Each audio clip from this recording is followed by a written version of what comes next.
welcome to another Comics Burst from the Full Force podcast, sponsored by Distant Planet Comics and Collectibles, where we take an in-depth look at the newest G.I. Joe comics and related titles of the week, with me as your host, Chris, Major Blood Orange McLeod, aka Diagnostic 80. Joining me on this episode is Brian, the Black Major Blood Hickey. On this instalment of your absolutely favourite kind of burst, we look at issue 4 of Paul Allor's amazing G.I. Joe ongoing from IDW. Spoiler alert, we love it. So without further ado, let's get stuck into this comics burst. For Cobra, journey into the heart of Cobra as Major Blood searches for the hidden truth behind Cobra High Command. What will Cobra's new vision of America mean for G.I. Joe?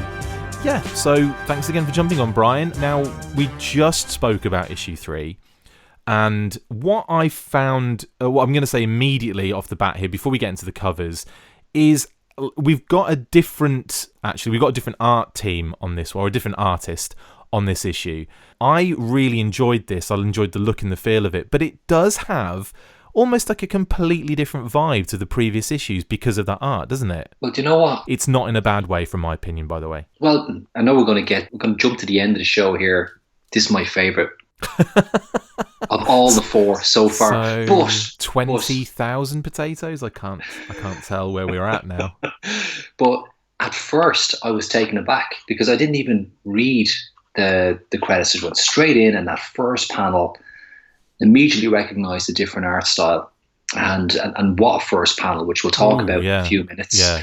But the art style, as I worked my way through the issue and the story, and obviously the lead character in this particular issue, I just got more and more engrossed in this particular issue. Yeah, totally. And by the end of it, I was just mind blown. Now, I love Chris Evenhuis's work. Agreed. I really can't wait for him to be back on board. But Nico Walter has kind of stepped in here and done some killer work. That's what I'm going to say. Totally. I really agree with that. And I think initially I was kind of like, it was quite jolting that we went from Evenhuis to, who's got, again, very clean, very like smooth lines, very kind of, in the way Brittany does the colour for Chris, she definitely does a different colour job for Nico here. I think personally, other people may disagree, but she's still. I mean, there's still some of the colour palette there, but for the most part, there's more colour going on in this than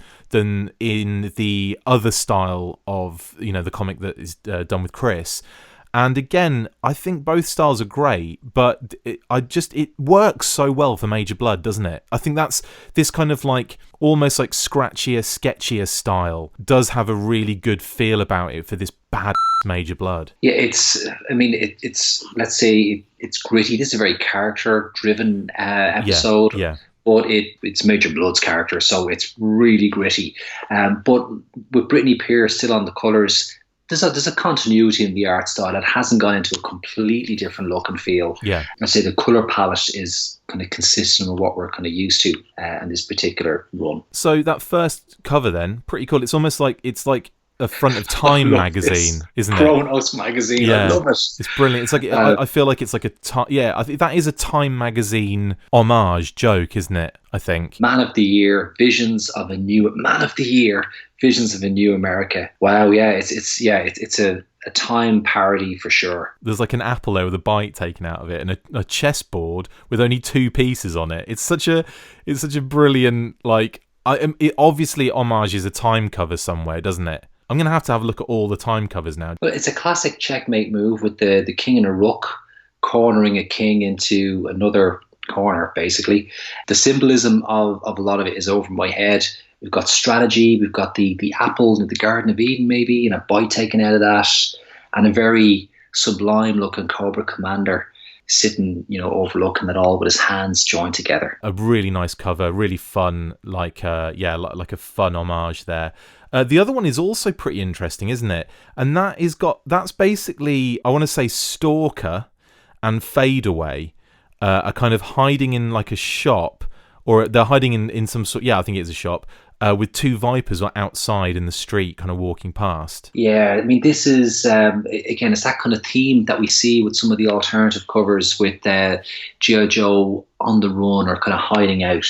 I would say it's definitely Stalker, Fade Away, and I mean, Naomi Franquise, Yeah. I think it is. It's a beautiful work on that cover. Absolutely. And so we get into this one. Like I said, it's a slightly different team. We've got Nico instead of Chris, but the rest of the team stays intact.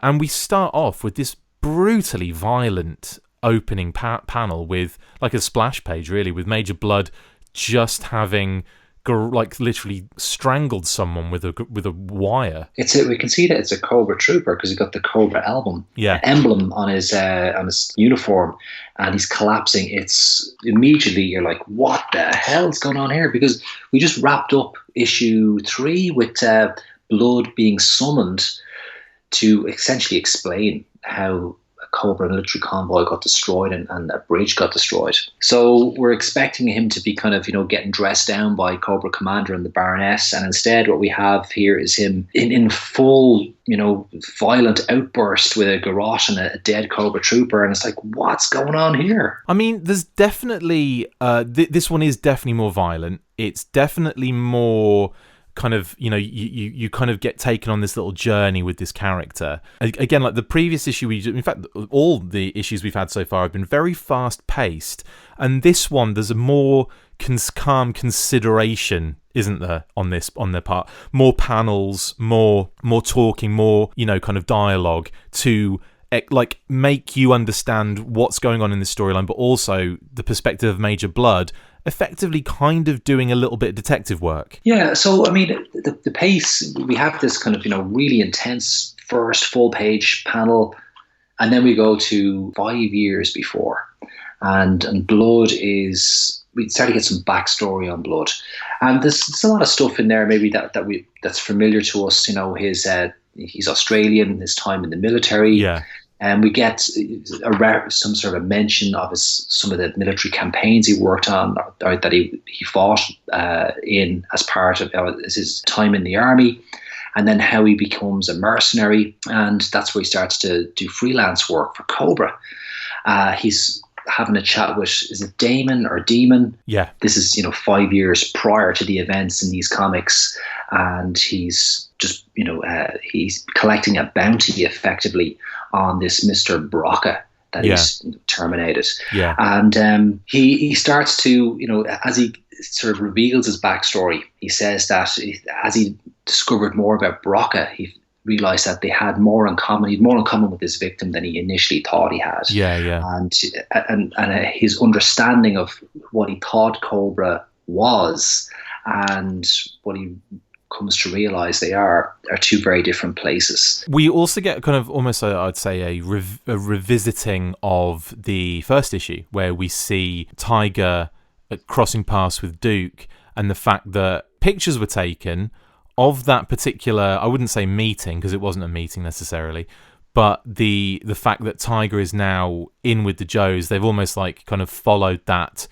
a little bit, and you can see the pictures on the table that he's looking at with the Tiger picture, the jacket, him on his moped, or sorry, on his little delivery bike, Duke running past him just before he gets captured and shot.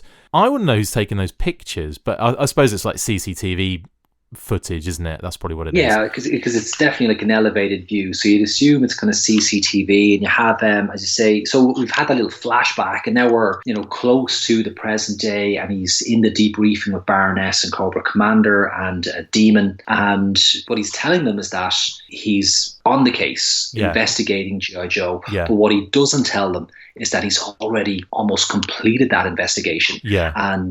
And then we get this image of all these kind of photos of CCTV footage on his desk. This hasn't been revealed to Cobra Commander. Yeah. This is his private investigation. And then we start to get another you could almost say Major Bludd Private Eye, because he's only got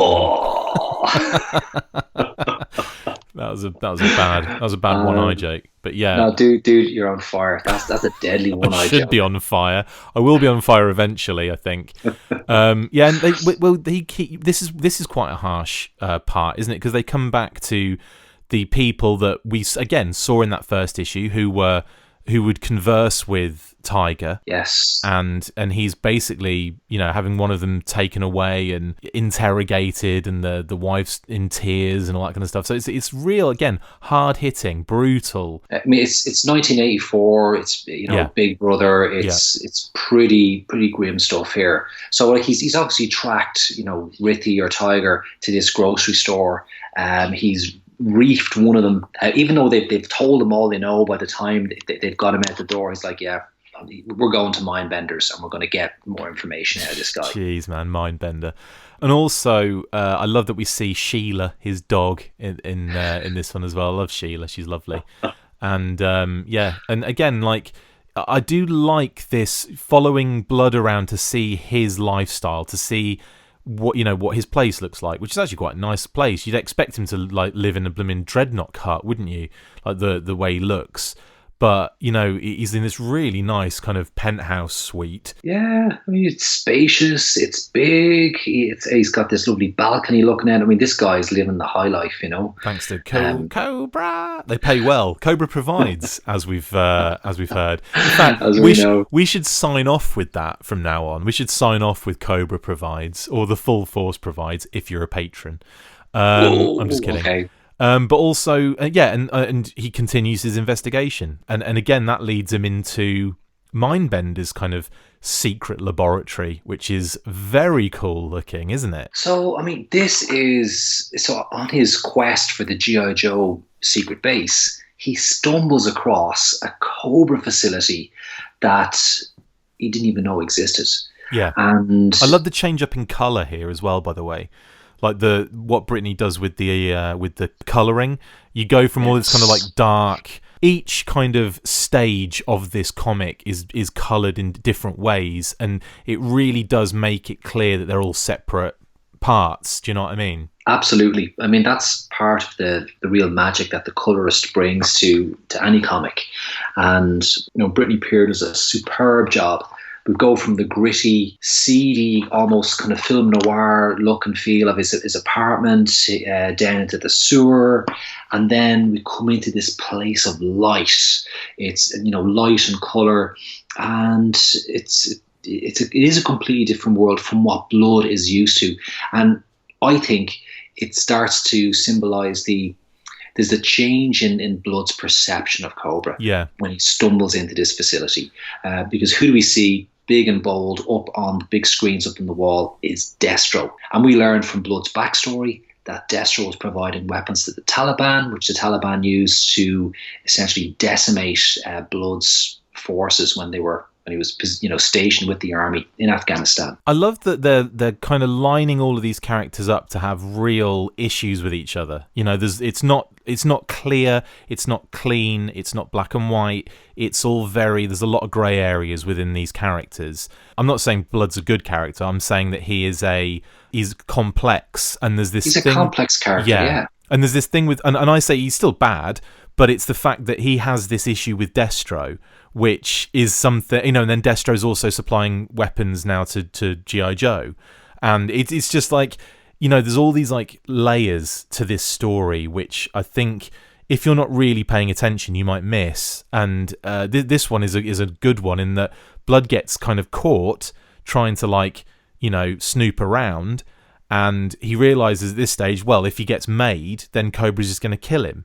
Cobra Commander's going to kill him. So he has to take the Vipers out, as in using deadly force, and then get his ass out of there. Do you know what I mean? And you even see that one scene where he takes those two Vipers out. He uses the guy's hand that he's just killed to brutally, literally beaten his head in with that friggin' stick of his, that kind of cattle prod. And you even see that one panel where it's like it changes colour again, and you just see the blood spatter and wham wham and all that kind of stuff, and it goes really harsh. And he takes his glove off one of the guys he's just killed, and uses it to scan the hand thing so he can open the door. And lo and behold, there are 3 more Vipers and 2 medical or 2 scientist officers in that room. And you see his face and he's like,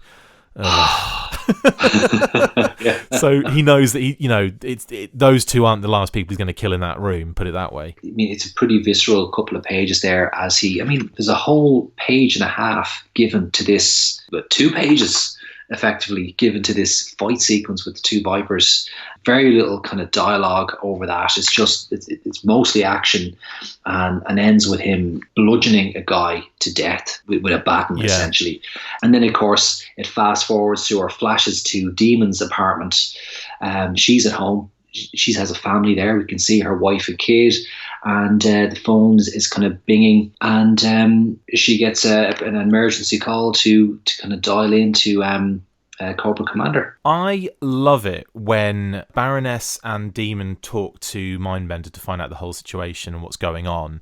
And he tells them, he kind of says, like, don't worry, it's nothing, a signature here and there, can't fix kind of thing. He signs off with them, and then Bludd's in the room. But he knows he's in the room, and he speaks to him. And they've been developing this really cool rapport with the 2 characters. They've got this like weird bad guy bromance thing going on between the 2 of them. And I love the fact that it even mentions it. Like they're talking back and forth, and Bludd goes, enough with this cloying banter. And Mindbender says, but that's our entire dynamic.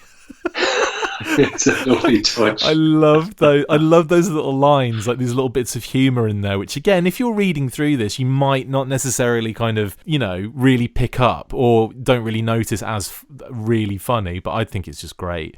And he's basically telling Mindbender that, it looks like Mindbender's covering for Bludd because he said he recognised his handiwork all the way across, the whole place. And he says, or Bludd says that the alliance with Mars is a mistake. And that he doesn't think Destro can be trusted, and so on and so forth. Yeah, and we don't need him to, for new weapons. And that's when Mindbender goes, "New what? This isn't a weapons factory. Yeah, it's a think tank." And what you realise in this moment is that what Mindbender and what Cobra are developing it's a new America. They're trying to create a whole new world starting in America.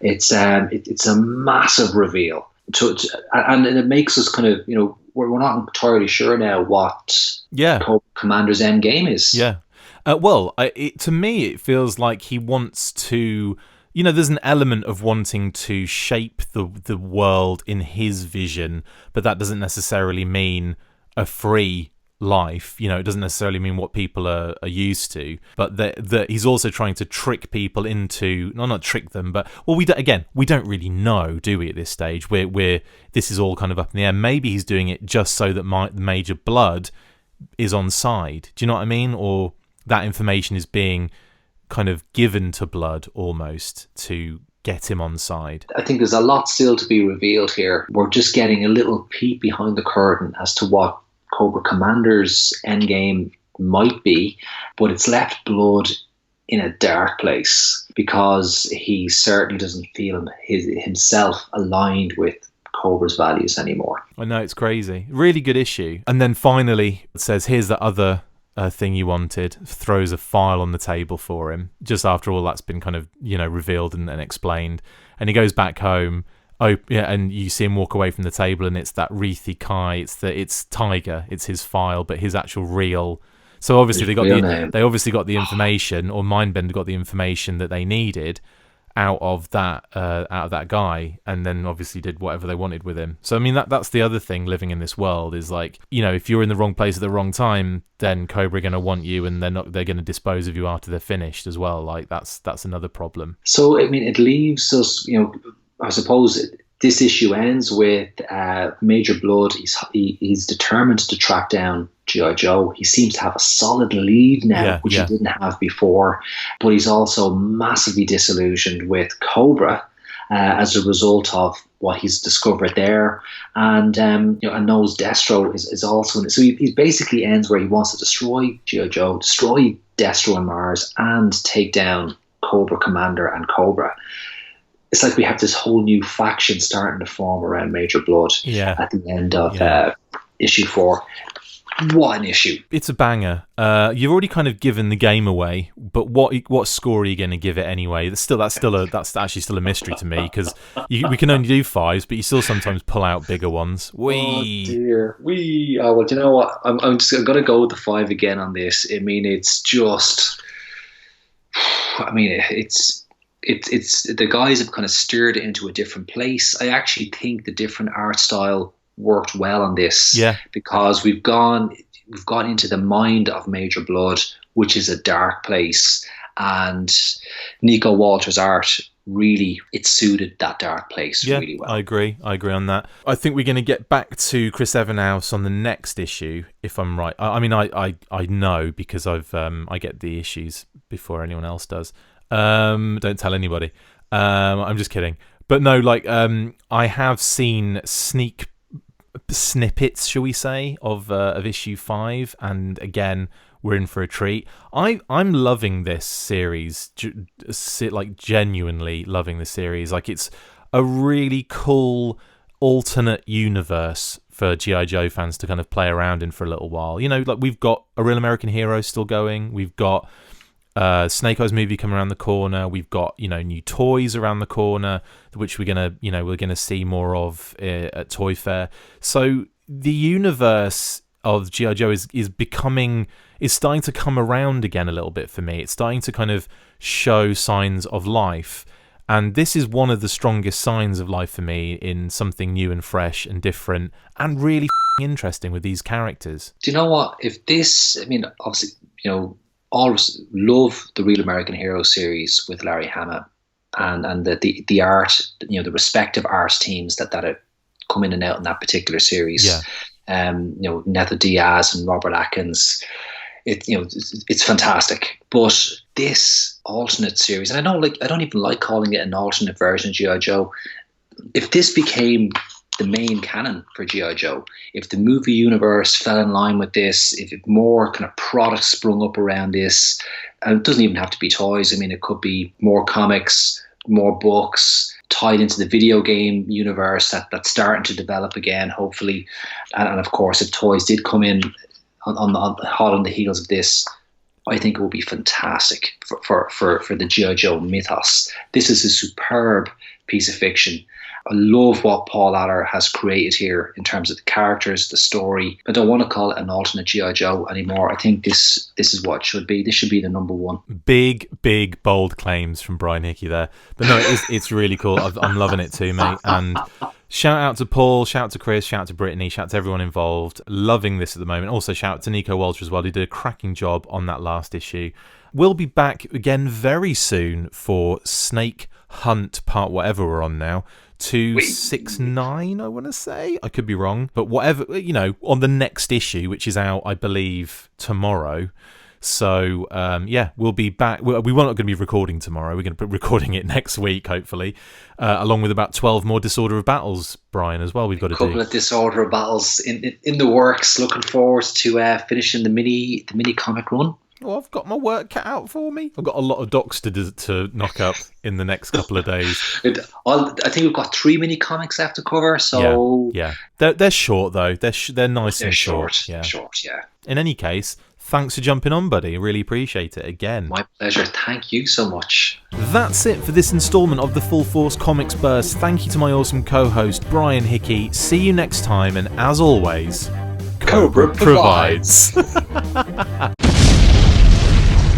Make sure you get involved with the discussion by liking, sharing and commenting on these videos, and as always you can keep up with the show after listening by following on Twitter @TheFullForce, liking the Facebook page facebook.com/TheFullForce, and if you would like to contact the show you can message us on either of those platforms with feedback or questions. We have also started a Patreon page, so if you want to see your name up in lights on these videos or enjoy exclusive bonus content, then check out patreon.com/TheFullForce podcast, or click the link on any of the posts this podcast appears in. Full Force. And a big shout out to our sponsors, Distant Planet Comics and Collectibles, located at 601 Business Loop 70 West Suite 263, located in the Parkade Center, Columbia, Missouri. You can visit their website at distantplanetcomics.com and on Facebook at facebook.com/distantplanetcomics.